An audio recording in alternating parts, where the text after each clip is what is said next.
ایک جگہ ایک آدمی بیٹھا تھا، اس کی بیوی تندور جھونک رہی تھی اور آٹا گودا رکھا تھا. وہ کچھ لینے کے لیے اندر گھر میں گئی، ایک فقیر آیا، اللہ کے نام پہ کچھ دے دو.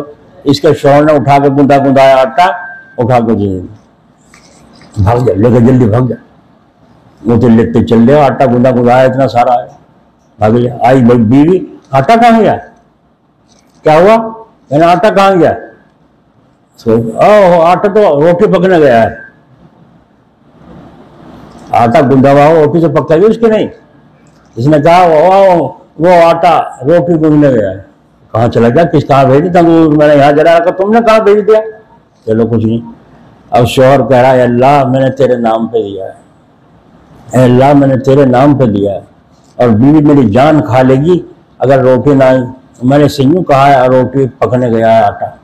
وہ تھوڑی دیر گزری تھی، ایک آدمی آیا ٹوکری میں، وہ روٹیاں رکھی ہوئی ہیں اور ساتھ میں سالن بھی ہے. لا کے آواز دی، سو دیا. کہا بیوی سے کہا لو روٹی بھی آ گئی تمہاری پکے اور سالن بھی آ گیا ساتھ میں. اللہ ہو. سمجھ میں آئی؟ تو تم جتنا بیٹھے ہو اس قابل ہو یا نہیں ہو، یہ بتاؤ پہلے کہ بھائی ہو نہیں ہو. وہاں سے تو ہٹاؤ نظر، چولہے پہ سے نظر ہٹاؤ.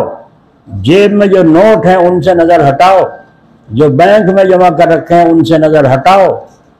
کیوں کہ نظر کس پر ہو؟ جس پر ہم ایمان لائے ہیں، اللہ پر. یہاں بڑھانے تحصیل میں بڑوت کی طرف کا ایک جاٹ آیا، زمین کا بینامہ کیا، بینامہ کر کے گاڑی میں بیٹھ کے روپے لے کے جا رہا تھا. آگے چل کر بڑھانے سے نکل کر دو موٹر سائیکل والے آگے آئے اور آگے گاڑی روکی. جتنے روپے کے سارے چھین کر لے گئے. وہ چودھری، وہ جاٹ اپنا سر دھن رہا ہے اور رو رہا ہے میں تو مارا گیا، زمین بھی گئی روپے بھی گئے، زمین بھی گئی روپے بھی گئے. بولو نفع زمین سے ہوا؟ اللہ کو منظور نہیں تھا تو زمین بیچ دی، روپیہ آ گیا، پھر بھی نفع نہیں ہے. اسی کا نام تو ہے غیب پر ایمان لانا. یؤمنون بالغیب، غیب پر ایمان لانا. اللہ کو بغیر دیکھے مانو، آخرت کو بغیر دیکھے مانو، جنت اور دوزخ کو بغیر دیکھے مانو، روزی ملے گی نہ ملے گی بغیر دیکھے مانو.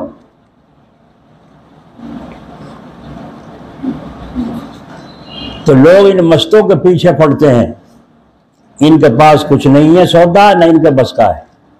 اور ایک بات اور، یہ دعا بھی نہیں کر سکتے. کیوں؟ انہوں نے تو دیکھ لیا، وہاں سن لیا کہ فلاں کو سزا ہوگی، فلاں کو سزا ہوگی.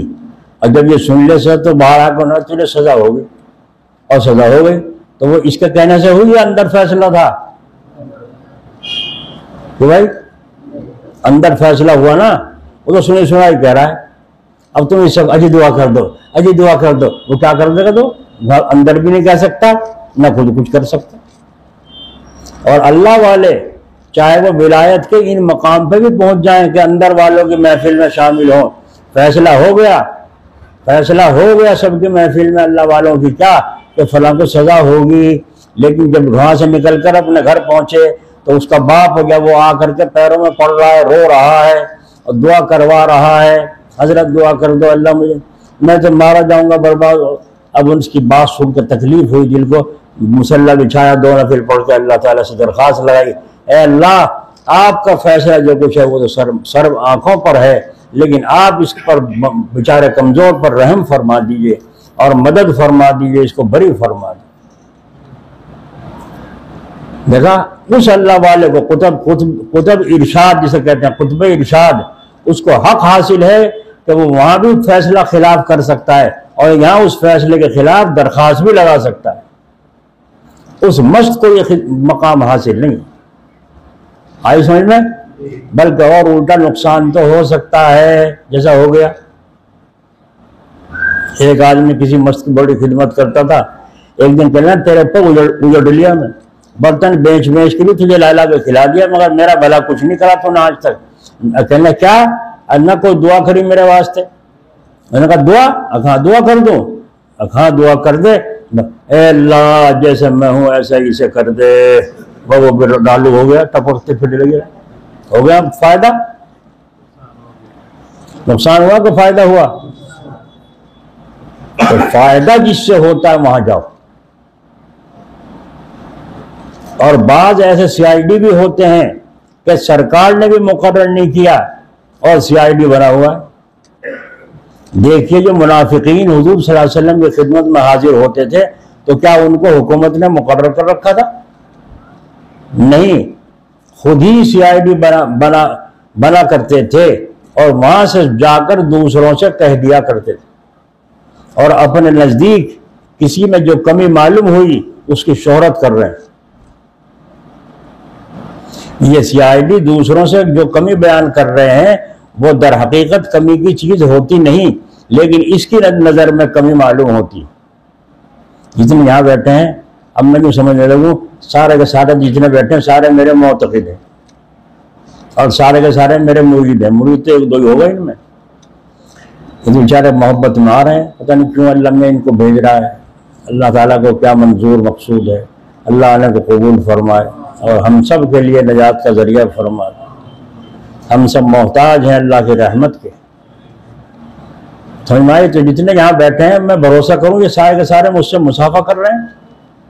بڑی محبت والے ہیں بھائی، 1000 آدمی ہیں سارے محبت کرنے والے ہیں. نہیں، شریعت کیا کہہ رہی ہے اور سنت کیا کہہ رہی ہے؟ انہی میں سی آئی ڈی بھی بیٹھے ہیں. اسی محفل میں سی آئی ڈی بھی، جب حضور کی محفل میں سی آئی ڈی ہو سکتا ہے تمہاری نہیں ہو سکتا؟ حضور صلی اللہ علیہ وسلم سے بڑھ کر کون صاحب کمالات ہو سکتا ہے؟ وہاں سی آئی ڈی بیٹھے، اب تم اپنا سمجھ رہے ہو اور اس کو بات ہاتھ لگ گئی، جا کے چپکے سے دوسروں کو کہہ رہا ہے. حالانکہ وہ چیز کمی کی نہیں تھی، لیکن اس کی نظر میں سی آئی ڈی والے کی کمی معلوم ہوتی ہے.